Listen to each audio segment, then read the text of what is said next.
Area busuafo ye da wasese monya bratwa me adan ho akwaba afi ye ba ababedi enkomo de afa ene nsema hodo a de bon krata no ede eba ye no na so meantime no mame Emma happy birthday belated one enkoma ora Clement S Memsa ora Clement S Memsa ana enra eye wawoda enra no wanyamfie adioson enti eja Memsa nyame enshaw na onye okese onye wakoma so ade nyina ma no mfa mfie no bi nso nka ho oma ahoden so efi oba Elvis Ofosu awo you2 ideated salt ejuma no emo and a belated birthday nkoma Kwame Eisi ene Kwame amwa eisi mo Trinity School wo danso man yese nyame se o mam kwatenten ya hodin wo mefi grandpa Joel Kwajo amwa oyesi wo Emajo Comes Limited ewo Sahara down enti dey na twem but still grandpa kaso be mushu nko ade a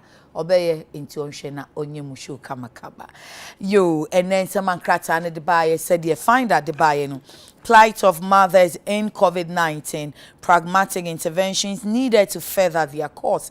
First Lady ne kasa yenura Mother's Day no eno kasa COVID-19 mo enanum ho beka pa ampanso opa hwe dwom aye kan nipa dodo na eye emma wo mo ayeso mu di social distance so wo mo ayeso mu hye nose mask no wankwa ama sa asema bawo nti enie niema hudo bi a wo mo FM sabre yi emu wo mo bebra wo nwuma bebo wo mo ko maternity leave beba yemfre wo no mu biem ene ade nti enkwala nso tifie stress pa wo masade abedue maame fo so ti yebedi ni nyina ho enkomo na maame fo no nso ho anha won na otimu so aye won de se yeni so nia wo mo eye enu amampani akasa ache yen enkrata no bebre entumi amfa ma na so daily graphic ne ho ye ha or ye stop press and all day abey enu enie ban on public gatherings extended by 3 weeks said the amampani de to yenim no ye be pensem emu na afisa echinye ne nchinyo ahwe ba ye de efa yen sikasem eni nkuntabuo bi a yes Ministry of Finance said come IMF efa yakohuma sika ho de ye send ebuka mu wo macroeconomic deficit no emu yes de wo de come IMF no na yesononko na nkonta wo bu wo fie nso wo de ma Ghana fo nso na yesononko entina afi ayese ayetwema mentwe aban dada Ghana fo nka no krenche wo mo na nanu memenda no country director ma IMF aba abechirechiri mu na nkrata no afanu se wo mo se o man fa different figures and concrete ani bi nso se na da bia ni we kra de yesan abanti aye ni se internet ebebuse mu ni ahwe se yesan abanti ampa anase IMF no nso na o data na aban de call ye no no se da bi ye de no ye wo standard na nti ya generate ye de na se wo mo standard na yenima na adenti ni amfa wo mo de no anya adwuma ankoma wo mo ti we ne nsem ano pay yebedie ho enkomo ora Bernard NMPC NDC communication team member wa babidu ye hwekwan say Honorable Carlos Kingsley Ahenkra MP Tema West and Deputy Minister Trade and Industry ebe baba be kan ho PSA ma chen ya enia empomwe nyankopan da Roma mi hu wa chew no kwa ye share ya che pa what's COVID-19 na ma odo ho kote ya na you dodo na no mse sa na koye ni na no mask no dey ball life na share oh say me no ntem kwa wa 1 meter okay great ebro so entina o say o share etoda na usan kasa fuma na o show fufuru bi bo for wani mu na dentia no kwani say yentam twe say de wo kan ye ne de ya na manfo bi say na muti studio mu nhye nose mask no tina mpese wa o ka kire o mu no hu so oh emse o your protocol na ye breaki protocol na ye yentam wa se bi nyankopon ya adom na Honorable Carlos Bekan oh still no so be sha ha ti bon say ye yentam be wa ya won a wo hwe no nkire say mekura wa say eto say ye sha be she okay yeah na sana obi say no I am pa say sa yare ya abdan no kontokro do a abeda mansan nyina akomu yi na e was say baby a na boy hu agua say me abrebi a meja me boxer na o say na ye wo mre mu edin mu okay nya oboje sepa unya aboje sekwa o nya ja for say wo mre mu edin mu engineer was say ye boy hu agua kakra say na president nso denen hihye ba no se fin akuapem bankran no we si ungranga no ngesi we kwapem nyama bebre ho a wontimi mfa ho san ma nti and I know so we hwe na amane bo radio so ne television no so na akoye expert a won akwadare wo abode enhwehwem anyansa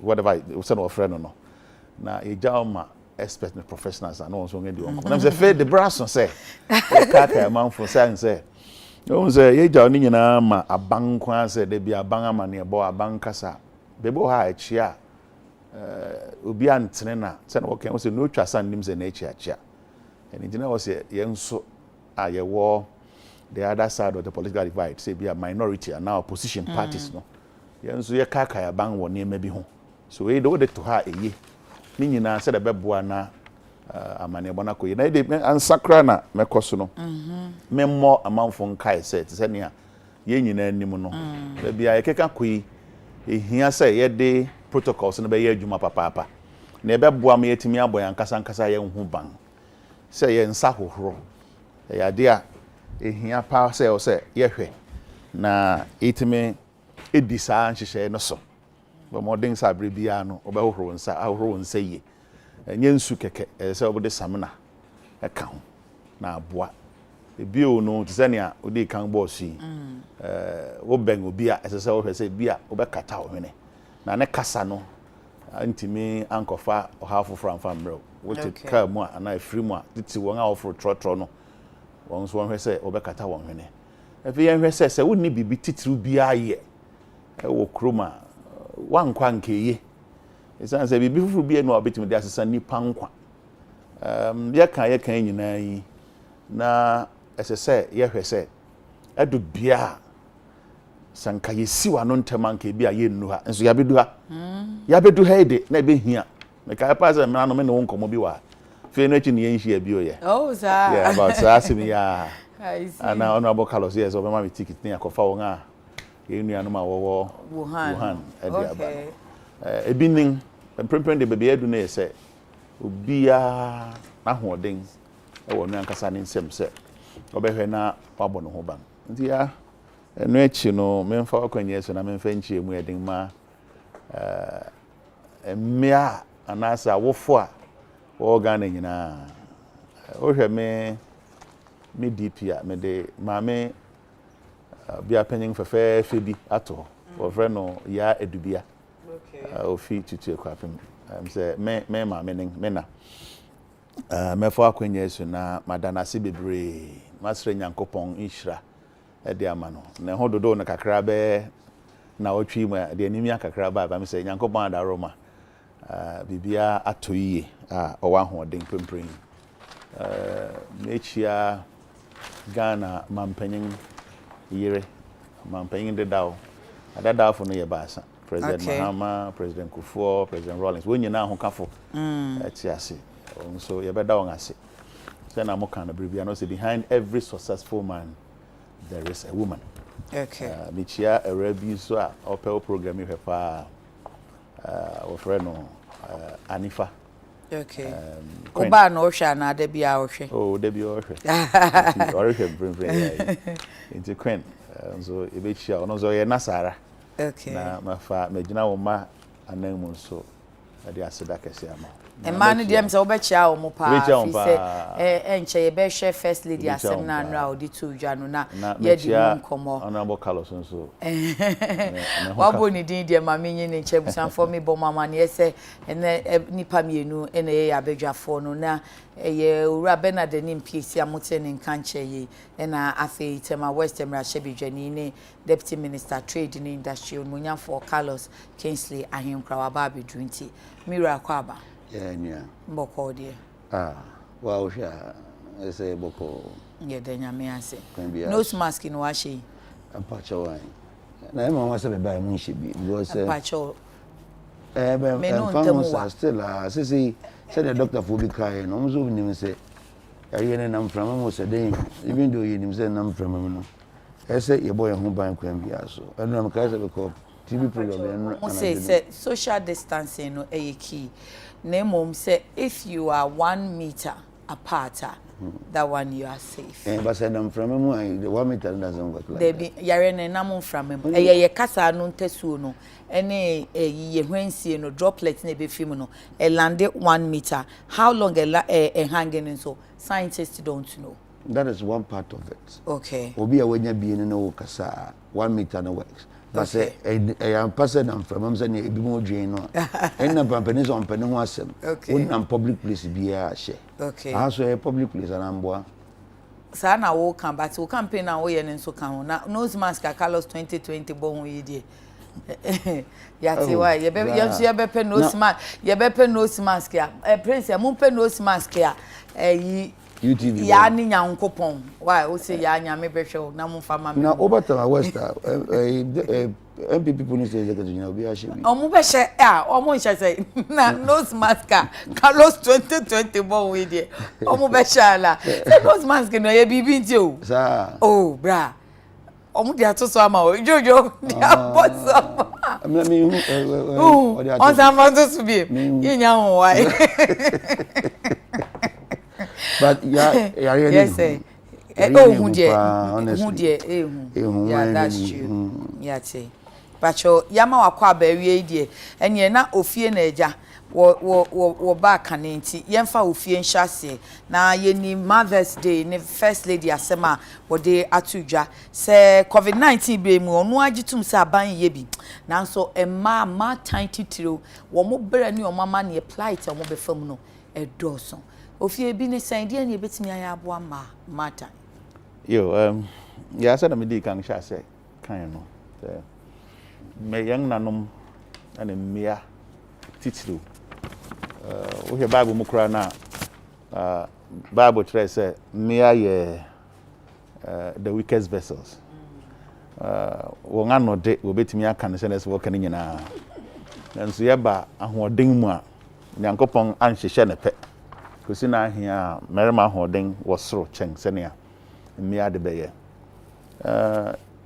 sabre ye bre mu ye den tena abribia ye kan we are not in normal times inti se hwe akoni abedi dodo nara no ebe hia merema yen showbo kakra wet kaya kan na kan se so merema mro so onya frɛ merema mra pe na adu akono ti bibia sia obia hoden rinti nye ebe hia se so merema ba na obeboa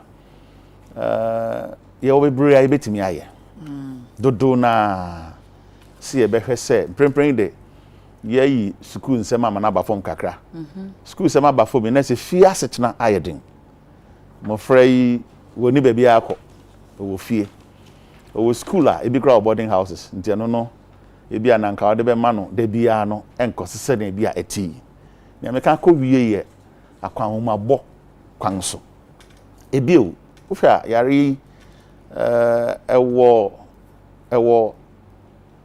meka sɛ wo impact kese wo wonga hoden aba fom so sɛne a yehu wo amanga horo so no ahyase no na wonga sɛ bi wo yare foforo bi ana wonga ye mrɛw naturally nipa bia onyin du ba bia wan hoden bɛba fom ɛsɛ kokodua anyin ahoden a de bɛso no ɛnte sɛ ne bia ɛyɛ koko ababa sa na nipa dua ne tenen sɛ du sabre a na ehia sɛ ye bɛdwen ma mpanyimfo ho kakra okay yesa ne sɛ wonga hoden ɛreba fom sɛbio sɛbe bebre na agya won nanom ne wonga ofo wo ebia men kan sɛ efie sɛ wate ase okay ɛna wodi pa nso wo kro foforo so kan ne sika na ebia na wode kɔ no sabri ebi hia sɛ wode kakra bɛ so ɛwɔ a lot of impact wo obia abrabɔ so nanso sabri na basa mu ye den no ɛsɛ sɛ boa na ɛso yɛbɛka ne sɛ abasa ɛyɛ mmerɛ mu yai sɛ utie ɔmampanyin honkafo ame Rebecca ne nsɛm kan no ɔka ne ye okay nanso dodo nara bɛgyina ne anka ɔne president bɛdi sa nkɔmmɔ no wɔdan oh sir yes sister de hen prempren yi won say bra ye lockdown no o man ne disika bi ma abang okay say won hwe say won a wontimi nni akoneaba na on ahoden ye mrew e wo sikasemu no ye be ma on sebe o kakra won so obedi make say we follow soft loan na dey mas nyima nketo ano ana say nuane aduan yo ade na me hye bia na me nim say tiefu tene say na omote okay no problem if you are comfortable la nnuanga na ye de ma won sa abre no mu no be na otwa bia ngachi ne ye jai sa 80 million Ghana cedis no emu ahe na yusu emu ahe na aka sa ne menti wo kwa man ahoro bi mu so a won a wo ye mrew da bia da ye bremu ye dingo ye bremu ye mrew aban wo ho no wo responsibility bi kakra se obeso ngasen so what you say I think abra ye wo mu aye hu aye din enim sika ne aka de ba me je se be ka do papa 80 million Ghana cedis kaketwa nti anye ye kura no se ye di mu be ye 10-15 million bi and yes are feeding sabre na ni aka no den de betimi aye na ye de aboa efia horowa wo ye mrewa ana wonga wongani afi kakra yentime nkase ngobo ondwetiri sabre because obo won ma wanya be 80 years betiri den no de kwakoye nti aban no ntina sibio no hwe se sika no dodo na aka no emu ahe ne betimi de aboa na ye de aso sa mampanyimfo yasen Ghana nyankranko ya ozen kranfo okazi wo say yomo beggar there's abrewa ninkran na me kemati ase nti okọ yenkrasa be hu abrewa poso pa abrewa ne mre ye wo fom nti prempren yi won ahododo wo soro akwana be dibia ontimi nni ni sa e bia nko be fa be kakra bi ne bi one no fie be nya kwa aba enne no sa ahoden na ba fom even though ye ni lockdown mo no obia economic activities aba fom e wo impact wo yen sikasam so nti nka aban no nsan hwe hobio say ye be si dan atimi ehu say mrewa se na ni so what the data bi ba bonten be kan say when ni nipa do say dey aduan ma won obakai nti bi je say sa aban ne this ministry women and children affairs na me bo say bet na say a proper data bi women, children and gender and social exactly protection ebini na ke yiye won asodi kese say at least yan hwese betimi aye a bit targeted ye be hwe ma mpanyimfo kakra say leap no so ho a nke cater for sa problem ya working nti sa leap no at least say wo ho ampa na etimi capture me adodo a sabri like we saying anya normal times nti ahen ye de be san so ama won okay what you say e bia na ma won srenga bi esa me my we mfisu say bia na aban so budget ahen ye ni budget ye constraint on se mbisa asem bi ye de 80 million Ghana cedis for eduane no try say be aduan okay 40 million ye na de anuan a won anoa 40 million de ma ba fast stock and so what be supply raw food okay emu ahe ene kwai ahe na aka okay hwebe na watwa bi ngaduan ma de ya he nyina hu bio me pese meka because ya sefem okwan aye fa so di chain nuan ne nuan aye de kwai ne sene ankrofo si sebe ka ho sem fine na but every eduane cha na say every program and a policy won challenges and I say na ya sefem pa sefem na say nyen challenges na brofo okay woni how any na quincy nti how ni bi ne say ya sefem what you say how be ayo how me te was but asefem dia na aye ti say eni enyan dodo o hwa enhwe because of say ne ye hui okay social media okay say won anu aduan no woto bongrofo krofo agba peso sa bre ne mu ye din mu yati ye hui nti ya sefem na no na me bisa se sika no mu ahe ene ye de ye spend this abre no Ebeka dodo me de sana from me estimation ebeka dodo o did you na estimate enti ameka sa ne say o ka kire me say o de 2 million cedis feed nipa dakro times number of days ye de sika no kwai 1+1 2 ya now can I say je benya ne dodo wa kwai ne kai aban ne nhwe ti na meka say ye ma me Rebecca nkomo no we di niye ba ba bi ehia pa ye bedroom de no Okay. Na osha the consensus no edidie mu na financial na economic nkwa. What about psychological plight, emotional plight, any side? No damn say where di niye ba be e kai no na me de share. Okay, thank you. Odi niye because of say me kan say me ntro. Me a me mame. Ne BP cost be ye na watchum ni. E di me. Ene ho adwan o pa. Papa. Mire mu ye din mu sa. Na ne ye ni say asem kitu ya bi o. Ana to no. Yeah. E ho adwen. Eto da bi no bi say na asem esi wen bi an man bi na asem esi wen na sa yara ba yi. Nti e wo ye o mask no so enye o. Men fa on san kan ni mo no. Ejuma na yedin o. Wo de twinbra wa boje ase kakra. But say no so kan. Then afi we jam mu. Because so I o infect no. We are contaminating it. And mama wa dey kakra. Sanitizer no pacho. Honorable German mama. Thank you. E dey sen ko ni ado. That's Go you an my na o hwe ni sempre no ase wasa no. Say ni ado. Me am so my bia. Thank you. You ti asa na me pese me bo ne Paul no. Ewo or how be bre dia bre. Yeah. Mrewa na baby onte ne nka. The baby a Lord force be anka say ne nansa ba be sra na bia ho ne ma mu nkoye nti o maaye. De how ka se pa ba so titru ye wo nga wo challenge with one BP no mo ne masanti ye be sre obi amfa ne ho nhwemu bi. Okay. Baby a kai no na pese o mitimu ye. Okay. Na abang so hwe sa biai hono. Bia hono ene se aban ana musini so wa hanti bia na o ma na first one dey on bia no on hwe sikasem so oma mpanyin yire nte. Okay. No fan kra ne nko. Sa won o da mpa no sa wodwodwo ne ma hono. Honorable Carlos. Ye hwe COVID-19 bre mu ne nra ye di Mother's Day. First lady Mama Rebecca Kufuado say ebri mu no e ma kwansidie ne o hawo ne doso. Nti wo se adwendwen no nso ho ye adwen ho no de na ye betimi adwen ho aye e de aboa wo no mo nso yeah me da se em se ye ba ha che na gabore mo re ye fi en kaka oh ye re ntimi mfi mo yi on ga hu sa program yi de politicians are betimi aba mama na gina ye ne mo a mo re fi kakra bi a ye re fi e ma mi ensan se ma nan na tikin ku atim na ze then na mo ya yi di yeah you modi oh yeah you modi do masa friend by dem wasi na me mfasa konya ma wo Ghana nyina happy Mother's Day enra ye nyina ye celebrate ma mo fefe nkankane ye first lady ana Kufuado ye Rebecca Kufuado na ye mama Samira Baumia ye mother's happy Mother's Day papa kese pa mam penifo wan pipi nyina davia ma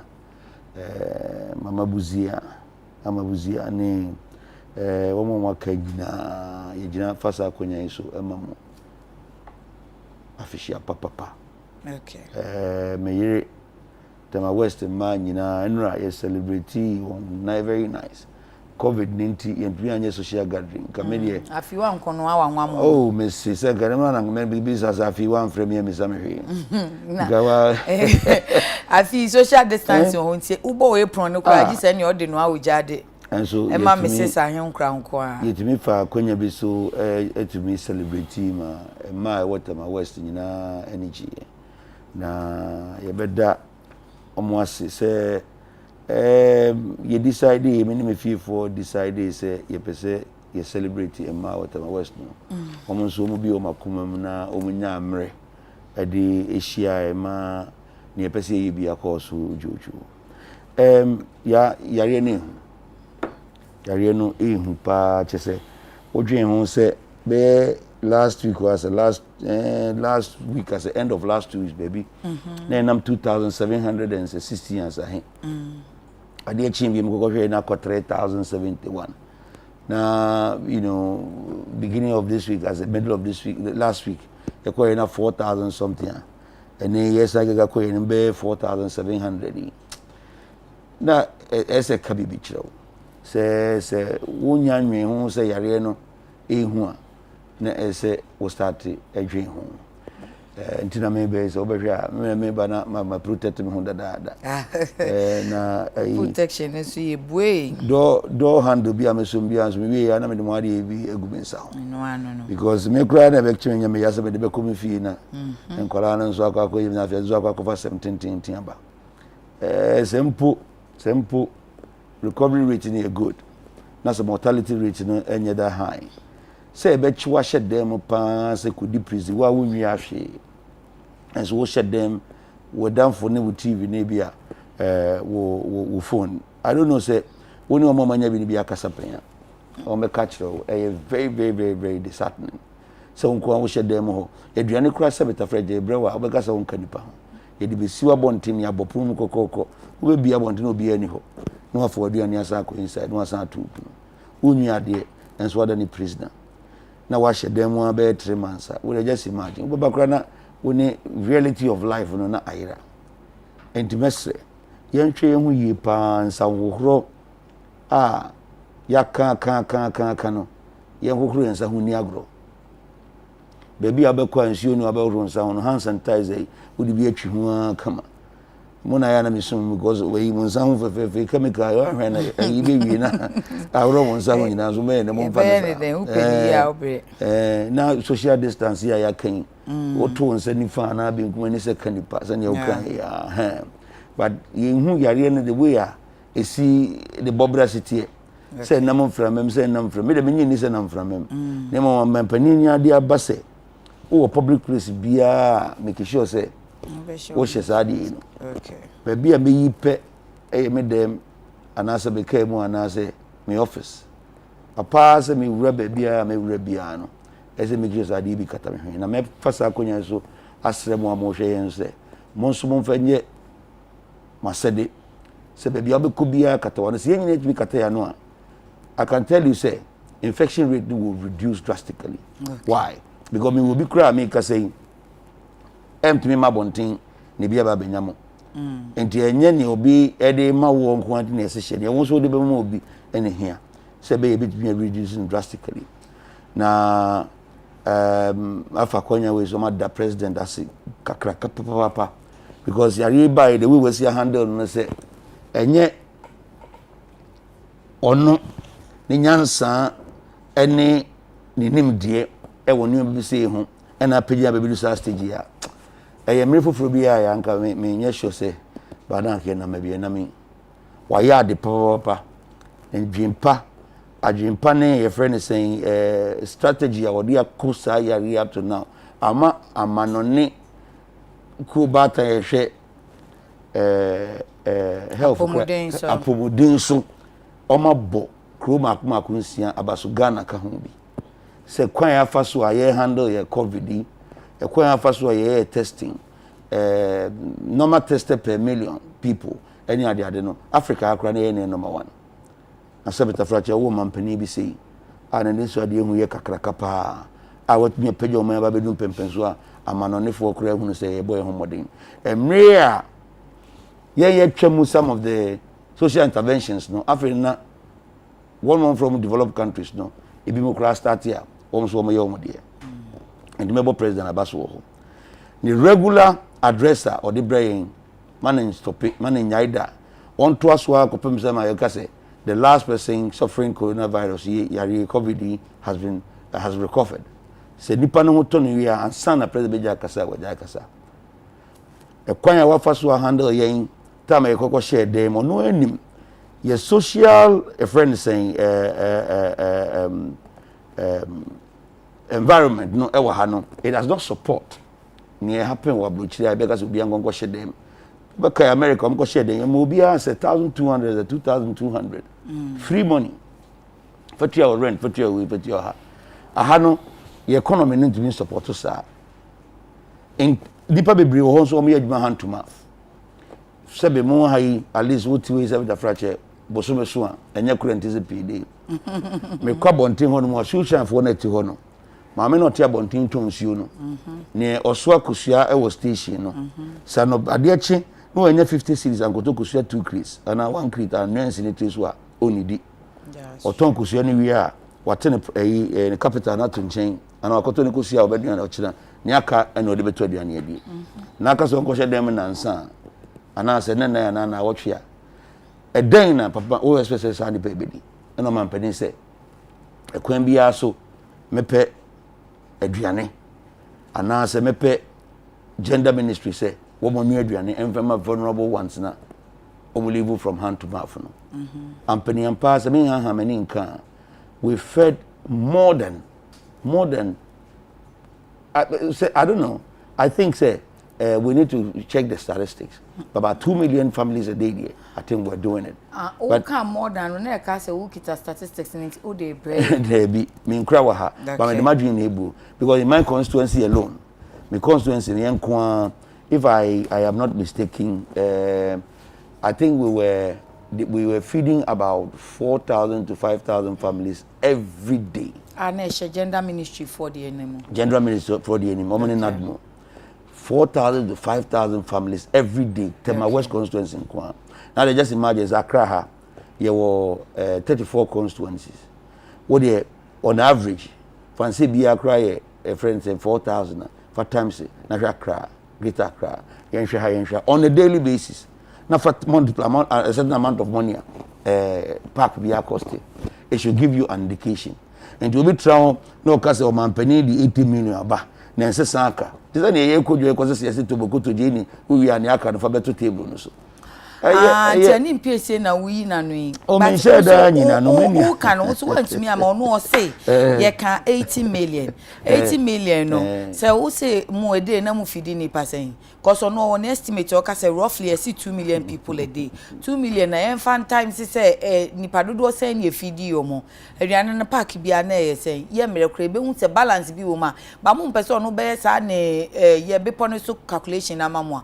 Ene mo fa data ne ma okay ye my 80 million ye di 60 million as ye di 84 million ti ade no crash shortage abem e no sense bi aka mo fa nkobo vulnerable women waka boni ya open to call mimo oh as one my boy ni wedin sa pepe and me on be say entemo sa pepe so why din say me ni crachi Okuapini be me why you so be say ntem abeye there be mpacho me say me say mu ntem but komo ni edi ade na nkomo na wodi no there be mesrew me say ntem ye wo ba bi ehihie be di nkomo oni aka bi kire no se won fasa ma me da me kama sem masa ya krava do so ya na kokame kame sei na me kan say okay omambani akwakoyi wan ko bank ankoyi 80 million ama meto say monye nto na munni ne kakra but otwaye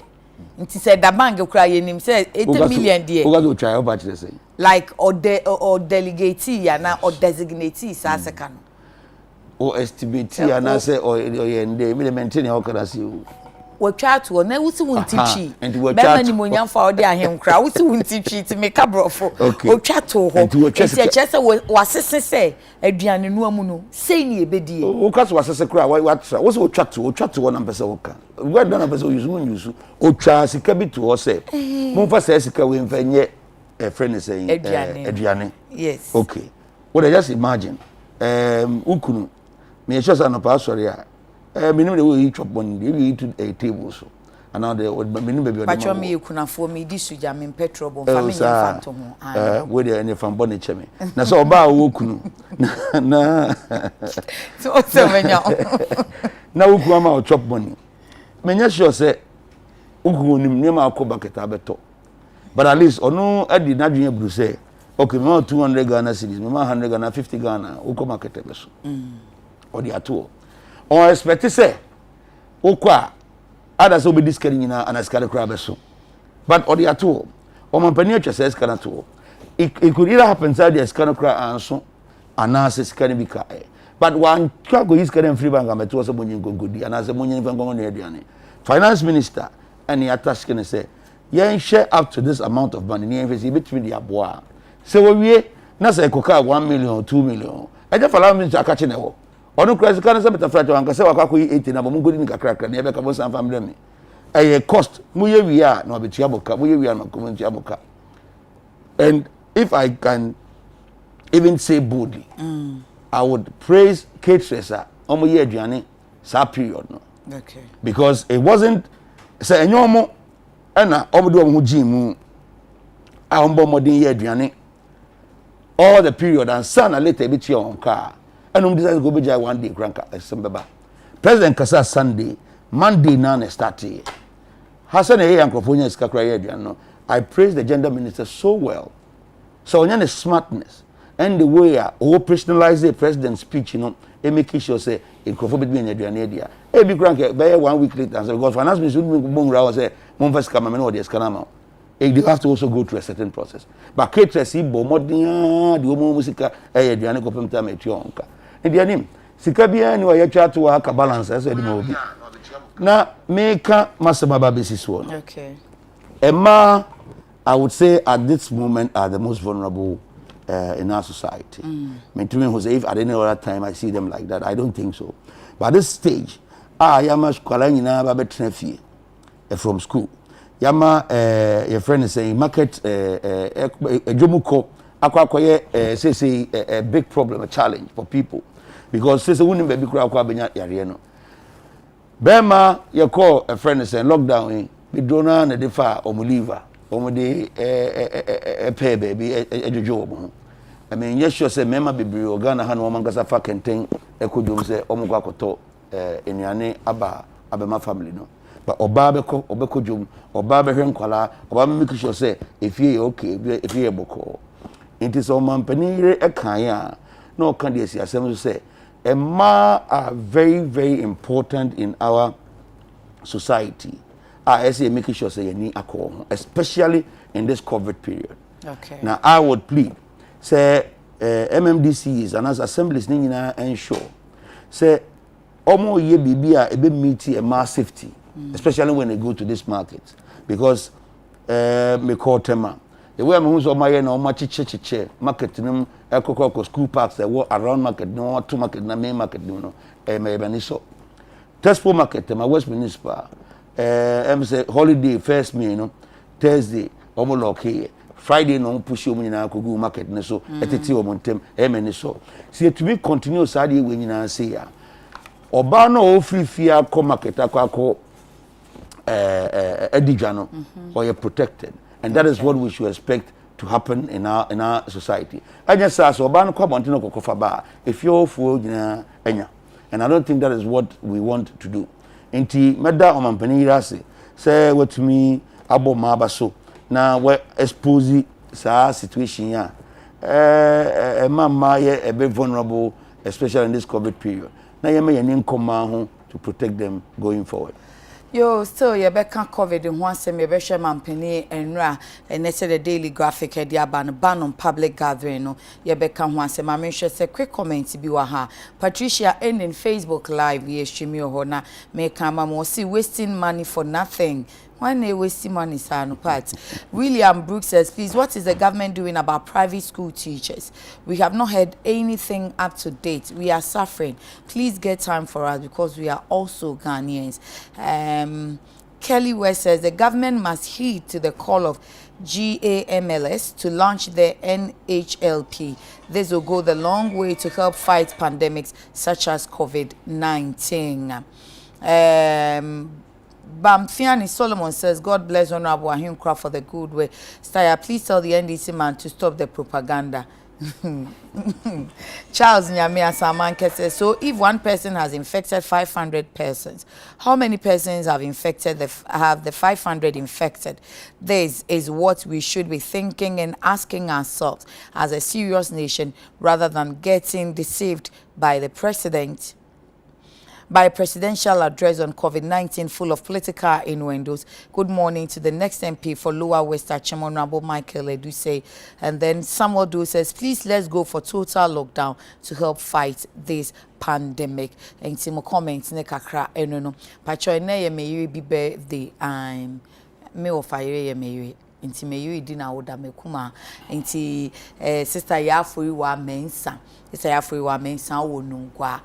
nti me aunties na na se me maame nkuma no ye ho ye ka no nkuma mo be ka fo wa manfo stafo wa mpacho ye ma happy birthday nti efi itechima neskafo amantem ekusi Baltimore, right, Maryland, USA ebusuafo ni nyina e ma happy birthday onyame nhira wo ne wakoma pa ne odo a wo de do ye wofa Thomas Edu eye nana 1 then Chairman Jodon ko se ne na enya mfie miensa enti happy birthday to you, granddaughter of JD Keshia Nana Ya Nyansa Jekum of Alpha Beta School Ken Fisher class. I guess you'll be speaking English to your grandfather this morning. So happy birthday to you. Go in wisdom, in grace, and in favor from your granddad JD of Nadmo Central Region. Chef Mano say watun so se na ye ne mame ya afrakoma na woda. Inti oba tampa ya afrakoma. Chef man or say obano o ma happy birthday enapa o se onyame enhira papa ena yenua bema Daniel Edun Cancer of UTV Master Control Room eneye wawoda eni kansem ni se no ne ba na edi nti dani edi ena ne ba Carlos Nana Kofi Edu enso edi nti happy birthday to you both ejani oba ti ene se dia ye ne die Jesus Sister Helen o kafo o sheda ye aduane no double se nye se lockdown ya na nka prince mu nyina so o ma fa ba o but lockdown nti Sister Helen o de ye ma dani ma ye why Daniel Edun Cancer ene Carlos Nana Kofi Edu. And then happy birthday to Na Adole Newman. We pray for more grace and favor in your life. Have a fantastic day from the Newmans. So happy birthday to you. Have a honorable Yanshe ban on social gathering. No, Yasin Chimu na watch me ensa. Na watch me ensa chino. What will be our fate? Yeah, I think say better say you best stay healthy and alive. Okay. Ma corona no HM than to rush and get ourselves into a situation. So corona no NCZ. Na yen so ye ho akwa kwachire yen e yare hu. Wo hwe ban on social gathering na affect enema bebre. And sorry especially. Na me bom pa ye manya me kopon se ma omma enkrofo eri infinoda. Na ono angasa enso yenda yese be yase yare twemu a ya sori kro emesesa na yema suma yesum yakopon no even enimu nsensa enkremofo a entumi nhia so wo hwe se ene omoye Ramadan ankade hia ne pa san kadwumre prayers no ko munyina be hia omos baako nanka imam elidium through prayers sisi kura mentumi mu se Eid ni kura no so that time na say yempija ya na che say there's no Eid ni that time ni yempija e bi ebesi 24th kwesi ada e menya sinkafa ni on betimi anu ade abro say holiday ndi e dan amode be ma yenti ye be da fie ni ye di ofi sinkafa no ya na mempe ni menko ametra ho di o ka peso kotema enhifa o west o hifa na adekojo e ashama adekojo side okay tiena menim boys na be teteni nyina chensen ba ko bi kwa na na hami ya corona ya hadwin ahama dwin pa na kwan bi aso de enya hwe o mom de be mfie no madwin the way amesi afade aye ma ade okay wo hwe se ayi entumi happen na enkrofo sebe modi o mewufo ahye honmo up to this time ade abe hadwin enkrofo weddings ezen ko mo ye agramamafo awari ati akwachiri tintin I need obi kura wo no se ni ku na nya iri na adwen ya asesa e conference mbibiri na ma that's true but problem ne say opi wu anasa open kwa because e be kwa kohia mu wonim ni pakro obi oba na obo apeti ene hwe eno president kan kura me hu dwire ni company baako nipa betem affect nipa 500 na sa nipa 500 just imagine say ko nyina akwa sore nyina akọ enkremu sore nyina akwa yi nyina akọ baabi aka just imagine the number of people who be infected say nye say yedi sa bejesi aba beto ama sesi nkrofo ntumi nko nipem bebre na yenkonko hia na yenkonko yesa activities here and can 500 me sure say kabana koma infected nipa more than 10,000 enti nyame ne eda na se again mesa abo president abaso se ne nyansa dodo no atumi aboa yen me aba bedu sam pempeso yi mesre obi a social gathering affecting bia no more money ha no eni yemu it's better to stay alive than to die tomorrow. Na man for crash say bia crash say the cases ne caution no na komo hwe kwan say bia another lockdown and answer community based many Bureau of Public Safety for ka say omo si onke o say by now ye hu say Accra spread no e Accra nyina na say particular places bi na ka say the previously mampani ka say all left lockdown no o ka say ye hwe na baby or community bi on na say it's a lock it down, be lock it down. They were looking for it to be bizarre. I also agree to that point, no. But the fact is, we haven't gotten to that point yet. Okay. There are two things. Number one, lockdown, no, any easy thing on government too. There was social implications, economic implications, so many implications. If you are buying no all lockdown, and any day, it also mean so by a community lockdown, it has to be an area. But where the infection, nipa 500 no, almost one factory. So one factory was almost bopeti.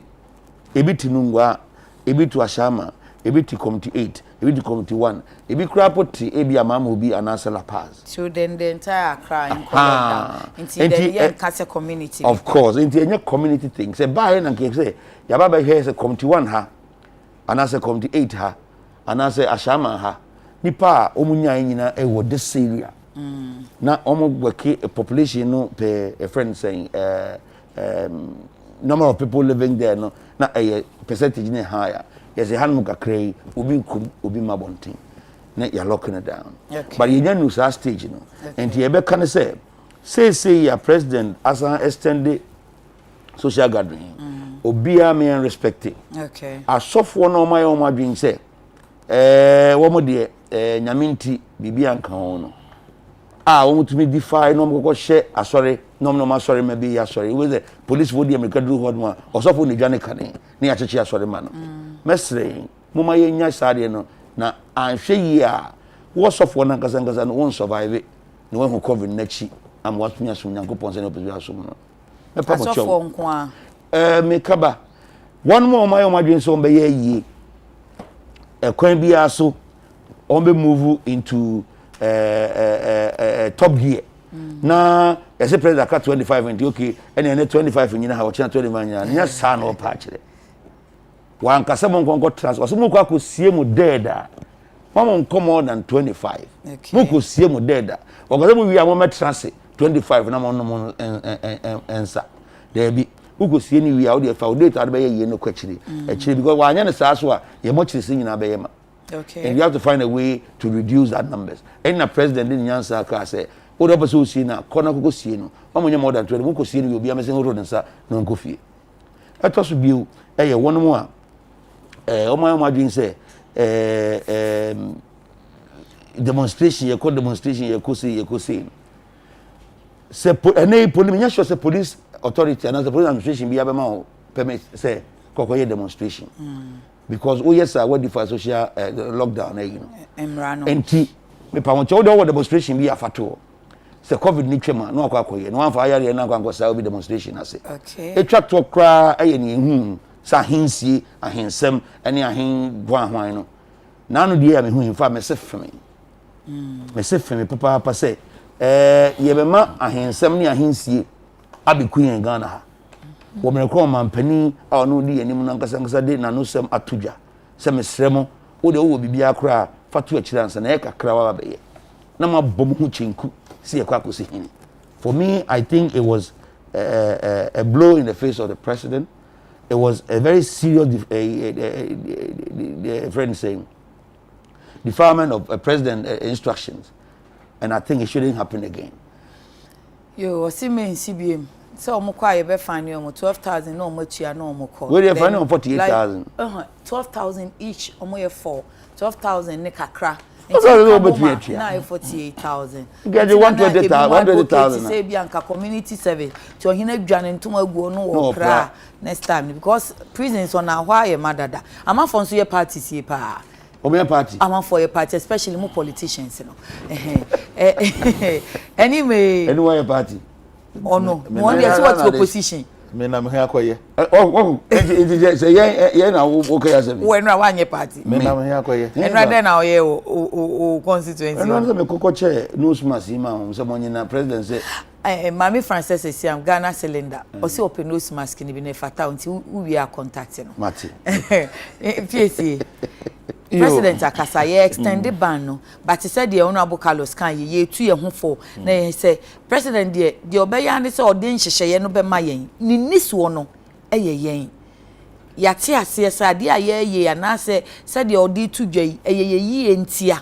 Paso pa ngoma so yanka se ebe free akoma mu adi so law enforcement agencies beba but say omo ba omo kwa te sense ntwofo ne ko ti omo abo no matete omo ntem no ahye ni nose mask o twen ne ho a mudue bododo ama forte ne yare na se ehu ne se ehu se de honorable kan no yo medase na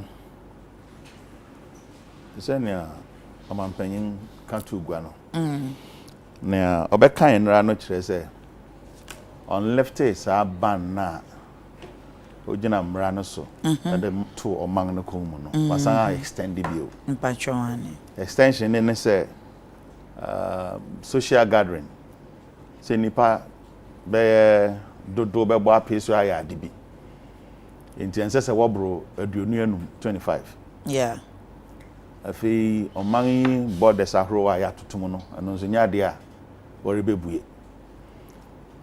obetu anamon bi kra na ebe bi a obosumi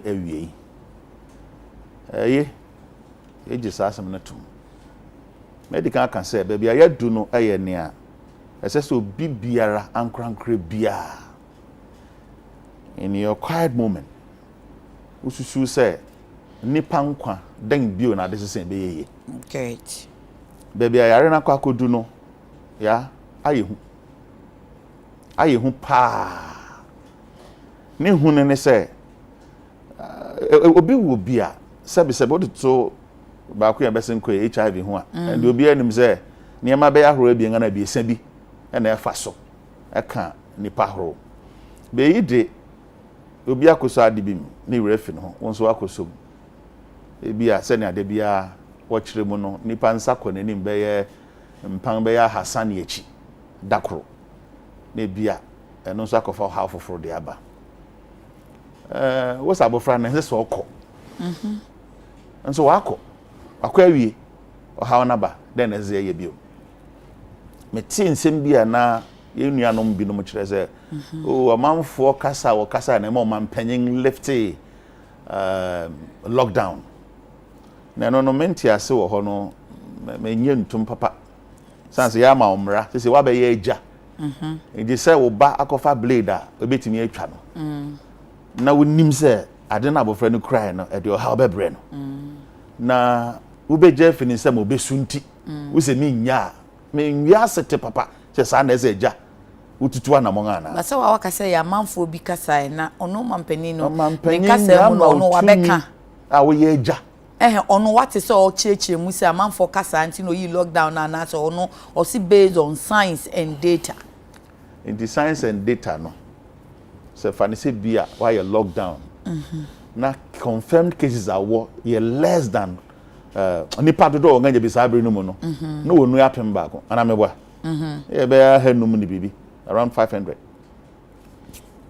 enne be ya du no enkyere se yerba form okay ya pagya uma kosoro okay na me guess what you say na based on science inti ene ye lefty sade no ye lefty wie no ade na pagya no inti science bengning data bengning anka science de ehwe kokan ana meboa ene ya science beng data beng enkyere mu no ya braso ye enkyere mu na odi ama no onye convinced o utie so say a backlog no ne ma ye hu sa dodo because time now all left bia no ano obekasa bi obeche so sisi ya testing nipa dodo say and at a point o catch so backlog ego and no catch say si ano backlog bia ni ho o ma clear efi ho and o ma like 3 days continuous there and o wie ye no o ka say o inti e chere say daily infection cases are daily cases are eba no so eti unhune science no yeah what is na ade ahya no waka brofo fi bibi vertical na bibi horizontal. Okay. So vertical ne won a wodi fi ama no ne ewuro mangunum. Horizontal ne community spread. Okay. Yen ankasa aha wodi sankrofo. Okay. Ti ni ye pa o. Patronity. Mpremprenyi se wodi obi de ade be bontin na me de ye pa. O se nsu anam nnim no. Utuma sa wo nyanam. So na make what you say. Subura na subontin anam nnim no. Ugu esa wo mu a ontimi nyinam wo ma ne nyeye. Okay. Enti se ugu esa na ontimi nyinam wo so na se nsu no nam wo mu ntia. Backlog ne fi na bai.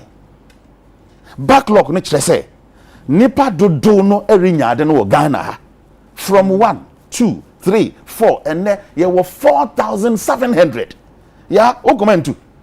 Emo hu. Backlog ben bio. Now me you do 3,000 something. Me bet is also fake grad you do peak. Want last week. Peak in na fe da kudin fa.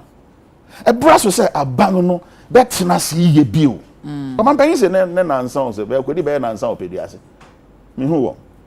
Na me jatum say ampa kona wo kwen no e betimi aso aba mo man na ampa. Sente sa da na meka say e ya waste of resources. Yeah? Yes sir. O man penyen ni ndi nkomonra.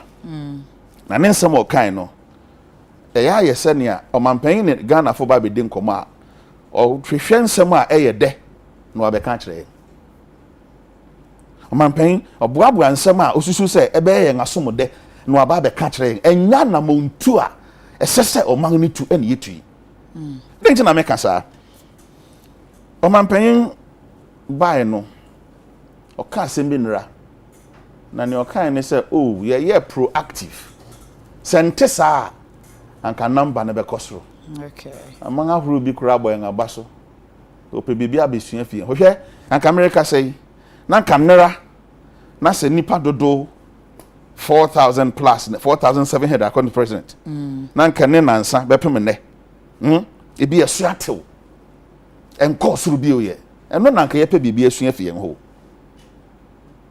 nipa dodo na ona mpato wa test so on test oye miti he won test me ya won you be I testing na ye no BPS for na na can say any random testing but say I testing it until say ya identify bia woni obi anya contact na no na me kire ya no na ye hu no. How do you understand all this? Kena you see me so me catch was say ya ma experts na be ka say e braso say ye nga ye be ma abanga te no ase say nia ba bi ntwa ye no ese say ye manete.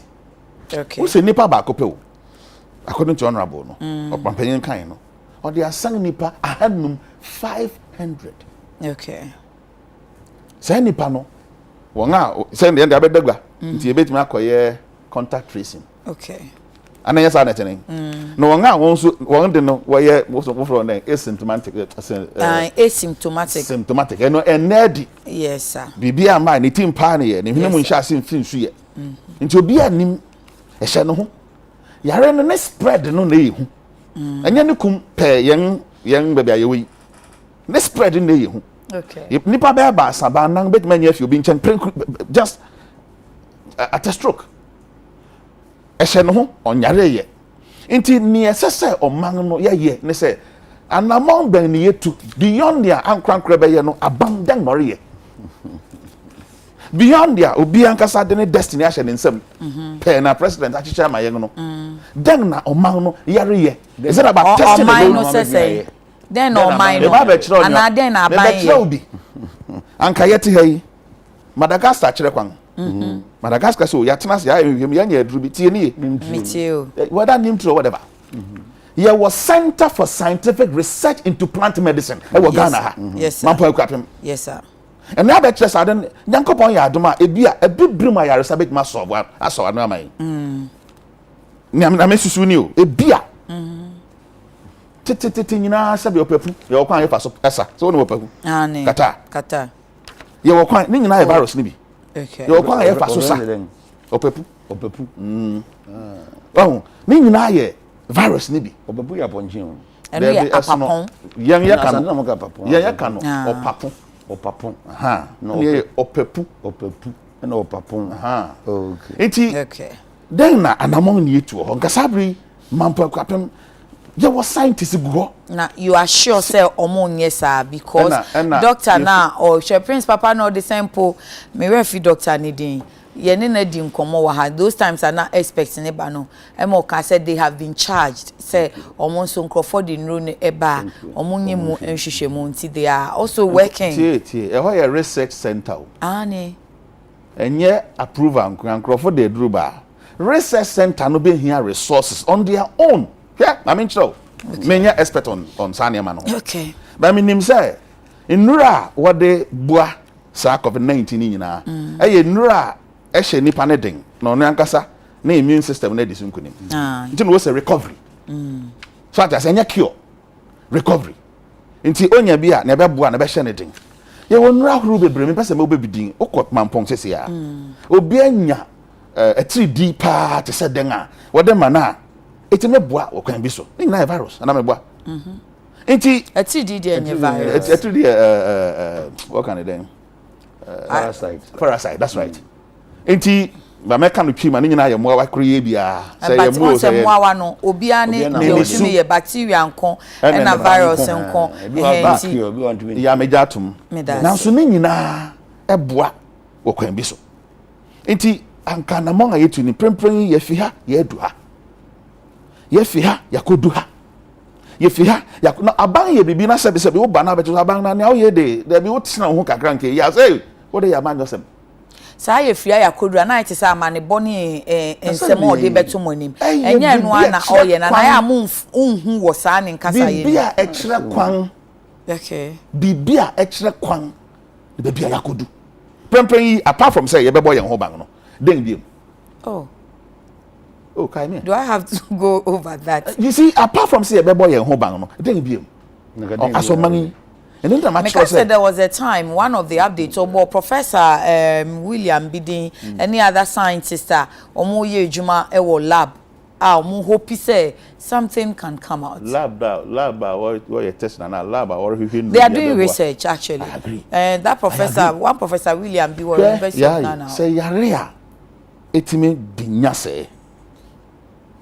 Ye hu nessa soda won fa ne say oh da anamuntu of course it's a say enibre we sha enibre ho oh yeah enibre na way okay so proactiveness na president kan no na twema so na be proactiveness and na omampanyin enti tenase jaya kwantu si opon no otu kwan oh and then why na etu kwan enye ansa na enwura ha no. But we have passed that stage. You're passing dabbing. Mamenka was saying, "Bia, fanise bia wasu." So when him free out the akrante. When him free, what can free? FDA you. What can they say? American free. Yeah, ni Matias trap. Who can say then? A free. You. Trap. Na papa, I don't know. Now papa say grab more. What actually? You actually, I'm telling you. As long as can any bristle power. Ye ne bristle man say di agree. Oh not. Na here. Obonfo a wako guram akosum free ori sum free ayi akrante na akrante na mo na ho den na say wo ye picture me da say won fa na mo no say corner me sum free ni ya wa ba betom and ninti na proactiveness was sa in some kind no ehia pa to pon mu yes sir man pan tua na mon yemfi ya fanya pato chan answer proactiveness no man pan boss no anga nya na ehia sa proactiveness no. Oh. And kese say otusa na among them. That ye. Me we make kasa no. O man pan da bi on kasa na yam fa nya man yosem no kan sem bi na asem no me yam shebe. Ni o kan ni say political na say nuanom bi a me kan wo brofo no mpreko na ye wi a say bit match say we the break da roma ketua bi pe. Ni o kan ni o say I know some political actors will want you to believe that our current numbers represent a failure on the part of government. Do not begrudge them. They need to make such comments for their political survival. President Kufuor was more kind.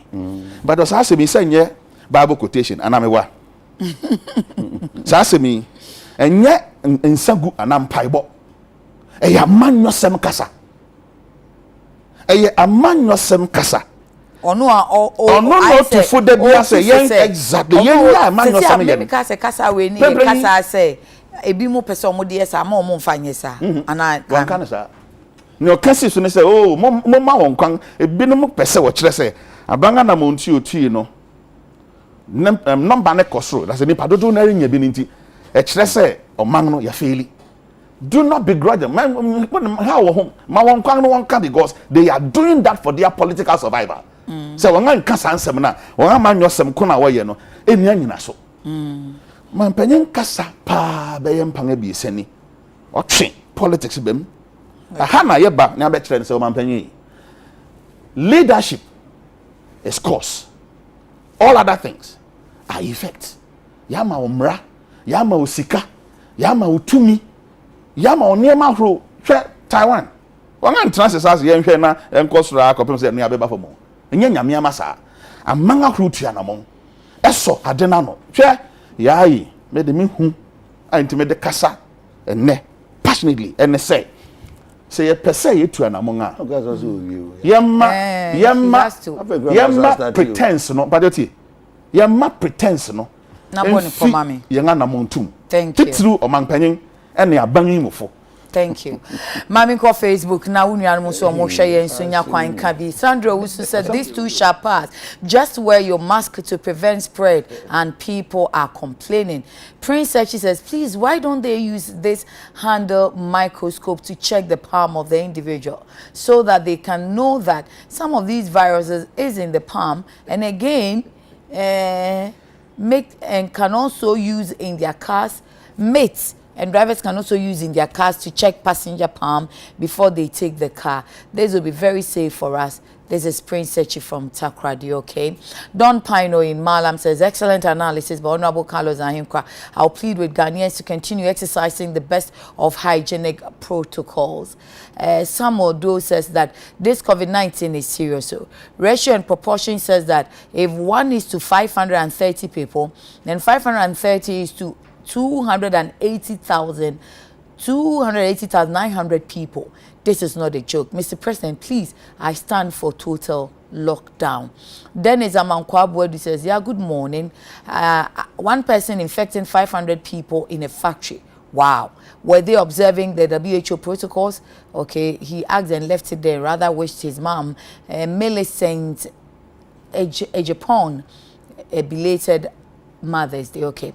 Zara Ajiman says, good morning, yeah. Please, we the private school teachers have not been paid since May.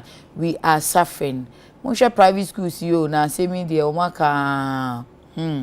Musa Abatwa says, yeah, I noticed a certain trend. From the day President Akufo-Addo started addressing the nation concerning COVID-19, anytime the issue of economy comes in, Finance Minister Ken Ofori-Atta's name is mentioned.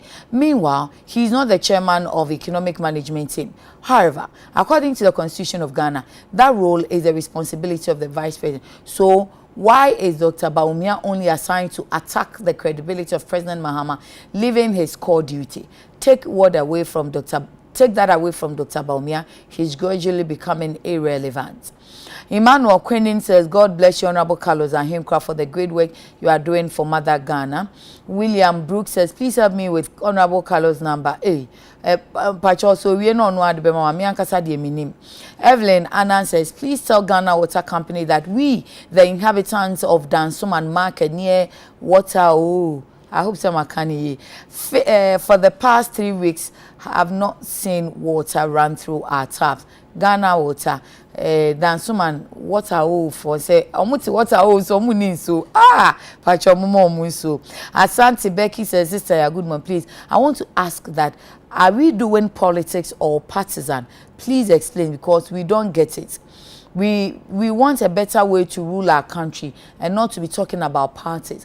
Can you allow them to share their ideas on how to help president, because we are all government, okay? Omoye ready so ombeshe.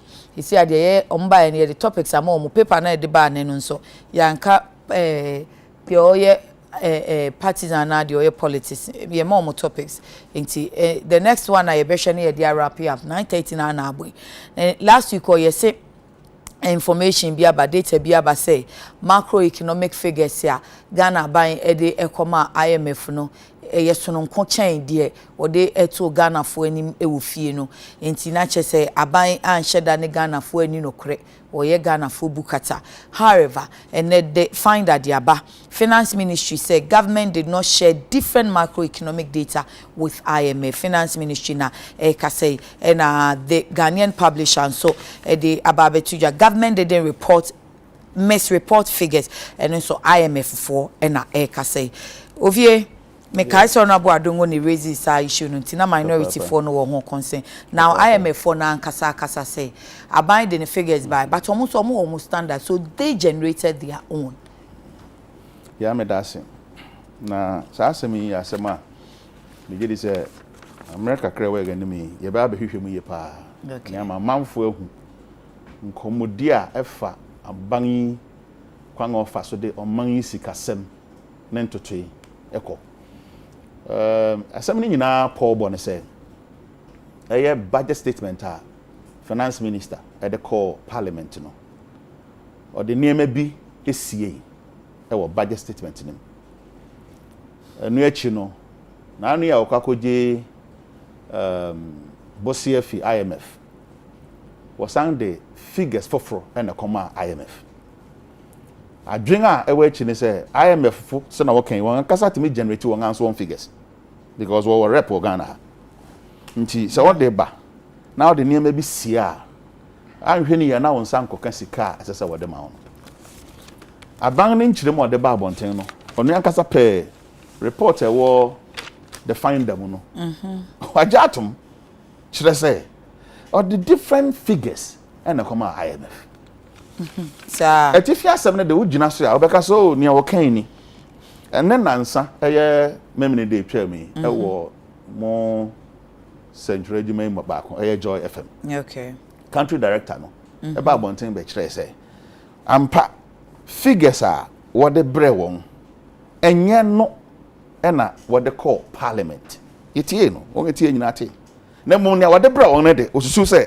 eye nea enam ne kwan so pepepe nsembisa ne nyese what the wanka parliament o osi omokra na omo pese omo de omo ho be frafra local debate ne this no figures na omo de bre omo no omo ankasa enso generate omo de in fact o cheche mu na host ne bisa ne say nti u pese o chese omo de na omo de baaye no na enye correct na eno osinye sa na pese meche de pese meche ne say ye was standard other African countries in the UC nti se omo de ba ye ana ye IMF for ye didi edwuma nti wo de ba ye beje wo de no but ye be hwe say ye so ye benya ye standard no nti ne bro for you say regenerated me pese ye matiefo hu asem na ye ka no okay hefo generate won one data IMF hefo standard na IMF ni use IMF standard and ameboa okay wa me kasa mfa figures are what they call Ghana Parliament no ho say no de ono onya adwuma wo Ghana Parliament or it ya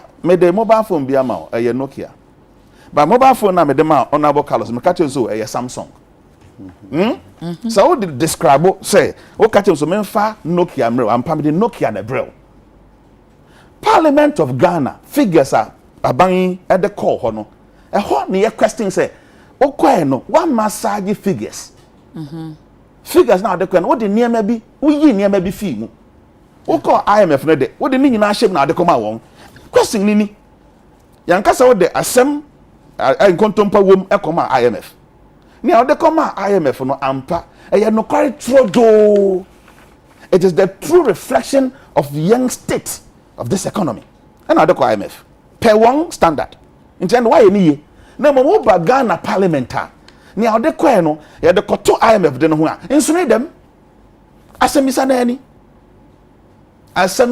enti on answer parliament issues ni na wan fan kan na de kan because per ni amedi kan kan so tie papa na se papa ni chemu say fiscal deficit na enka ho tie nkomo no fiscal deficit den kan we ho enka omo IMF for dem dey bind ko na enka but omo usually IMF sembisa because no de come IMF no ye jatum say ekrogen.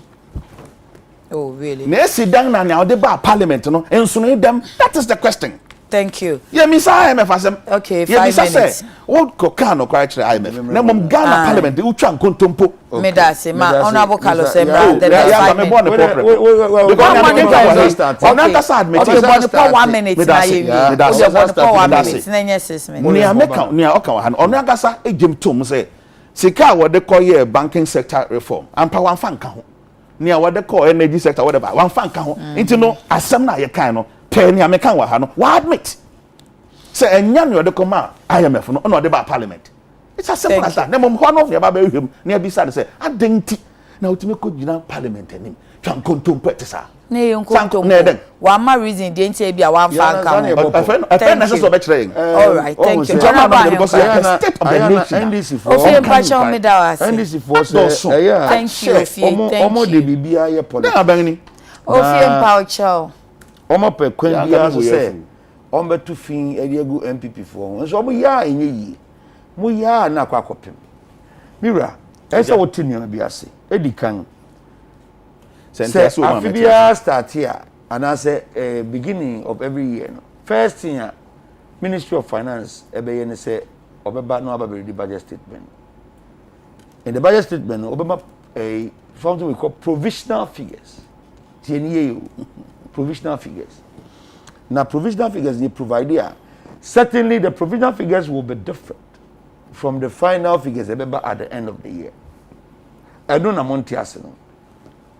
Nampacho say also can provisional figure we and say end cause the report I can want say me 2018 ABC 2019 it said 2018 the year has ended. Yeah, but you are not listening to me. Provisional figures not the at the beginning of the year no. And then I'm a parliament and now you parliament okay. And then final figures for example yet UTV for your budget. Almost this year, if you almost especially when you profit 30,000 Ghana cedis. January 1st, as someone for this and to workers anymore, no more some okay. Say I finish so December 31st. Now on the 27,000 profit kokoto, or say I'm despite anymore. And just for this provided two different figures. A truth provided two different figures, but the situations are not the same. Because in the beginning, no, Obama will provisional direction and provisional position where you intend to go and what direction you intend to move to achieve some of these things. Open search said, dear, or they go to parliament and you know, a provisional. Budget, what you are saying, you provide for a certain expenditure, and the provision would have to yield a certain result, and only budget don't be too hard. At the end of the period, no, certainly the figures are not even expected to be the same. However, if nothing happens, all things being equal, they're supposed to be around the same, friend saying, figures. Around the same figures, but not the same as you see it. But, I don't think on that. Last Saturday, IMF rep or Ghana. Kenoforiata church more the ma will find a mono.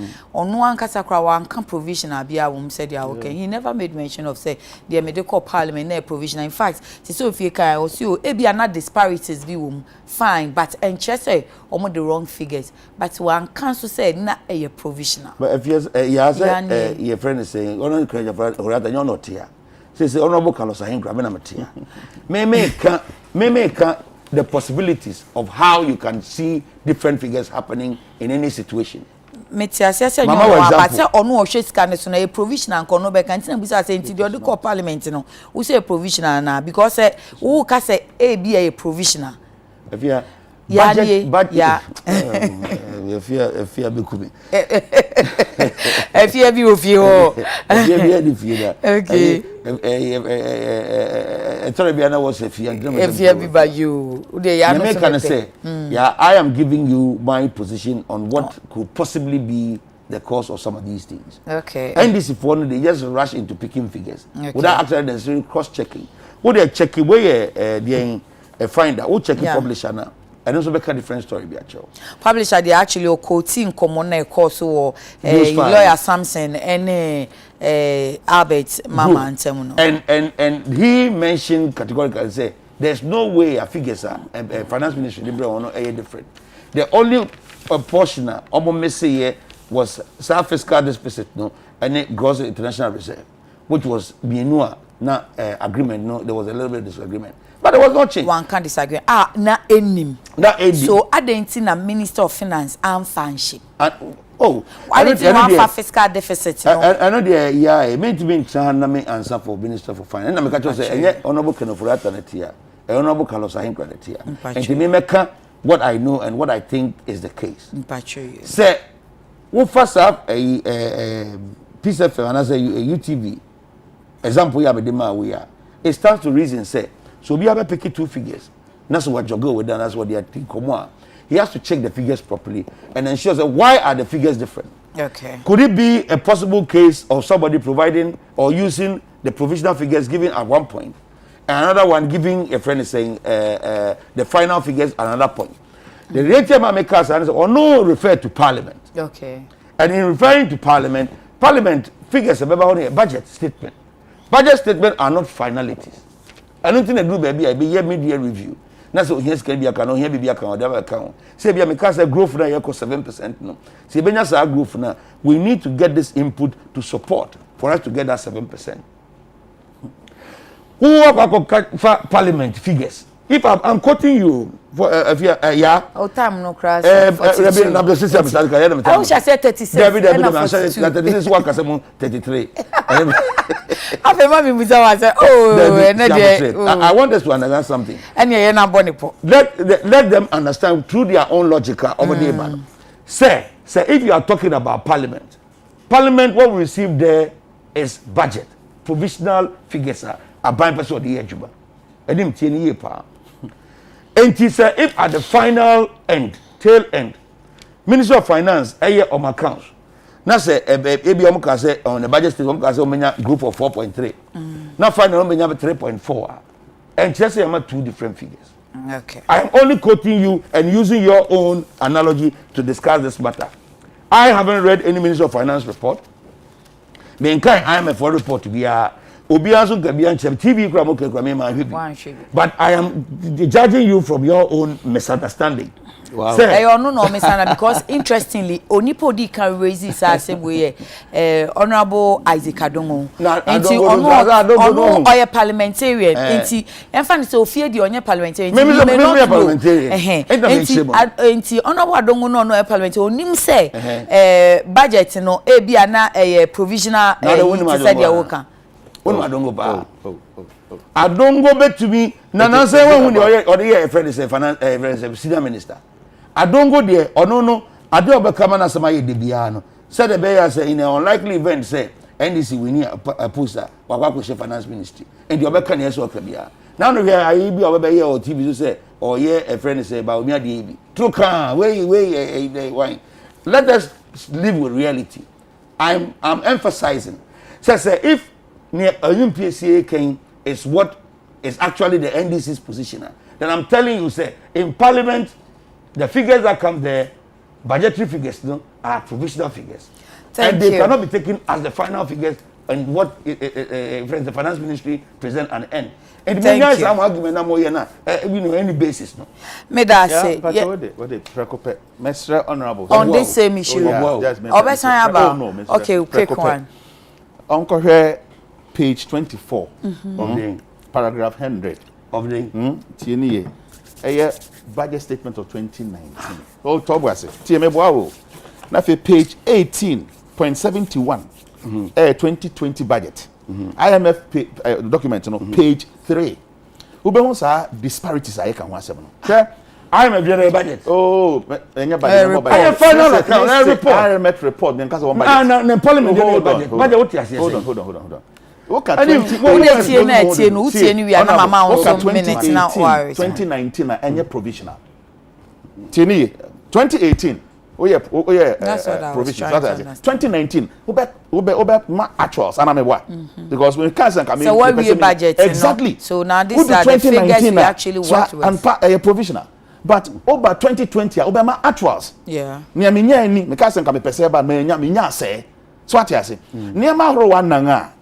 Mo massage ye point chirabo no eno ya ne say mo kan say mbodi sika say mo di mane bro so budget deficit yeah mo di mane bro so what ya say so what dey kokan na dey kokan we ba ma sika ni di na odi na kwosoro inte say we bi fim So what you say? Now my sikana osusu say we did no akoye ketwa. Aban ya dwenga ofa ini. And nti no yi ne friend other sectors be if including financial whatever no nti ni so financial sector reform. Exactly. And then there's another one one ankasa one admission per report e wa bontin no. But what that rumor the find the precoce the find out said whether the reported fiscal deficit include or exclude extraordinary items such as financial sector bailout and energy sector contingent liabilities. Whether the reported fiscal deficit include or exclude Ghana Revenue Authority GRE retentions, and whether the fiscal deficit to GDP ratio is based on provisional or actual nominal GDP. Whether what you say, no. It is not a admission. So I judge them say, some of the can who man fan can who. And you are interpreted. Some of the can man fan can who. It's a sequence BB so. It's in context. Some Camry ma and Kayan man can. Yeah, better as I am. What is it? Time on you. Kasa crabby. Once or longer say exposure. NDC4. None of your was about BB so. The point is say yes I would tell you. Why do you say what that? One night and so before say say NDC4% when you military MPP. On our best what just say what that? BB papa. But you young no go for asema any book. Okay, what I fine. Why not the man can I on person obey that to bang na tumpo. Yeah, and I agree with him. Omo BB what him nje won be vice president. Oh, because omo pe obi a obetumi match ba omia. No more nya bi wo group nim. And Abamia no emo den. Huh? Bamia the vice president. Or your vice president Mebwa. But more economic guru. 2020 Mama Adam Smith. 2020 Dr. Bamia or your more party. Bolga Adam Smith. 2020 or the official because more flag that we mean here. Anim Wunim se economy say party amotia ben mo ti by this time mon come political party mitie enya Debbie o kasa no me catch no ye di one target visa Debbie unya se fufu bi aka biem na manen kasa Debbie manen kasa ne enko figures now more pedal around any sir lies don't pedal around no. It is only a way to calculate it to find something against MPP, which is true. As far as we are concerned, say IMF one country rep behavior in government. Country rep never better TV show or no kasa to no you. Also, nobody has reported that there's no figures very different. The only part that who's one tea papa, who's who quote papa? What I can okay. One kasa nobody has. Also, the only part that we didn't find any reference to Niamoko country Ghana Parliament.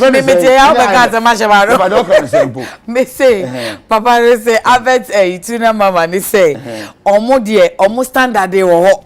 Ena de Ghana abanso de koye no but on the bar, it is up to them to generate their own report. And to almost they generated their own. No,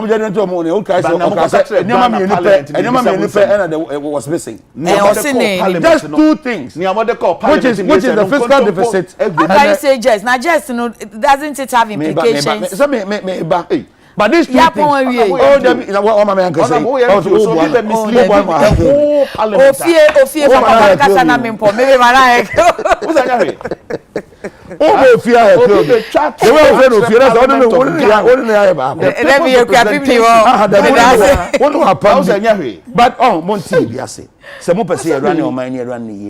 We need a responsible opposition.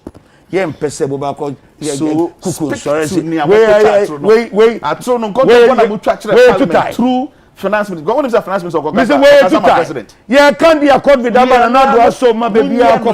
Thank you.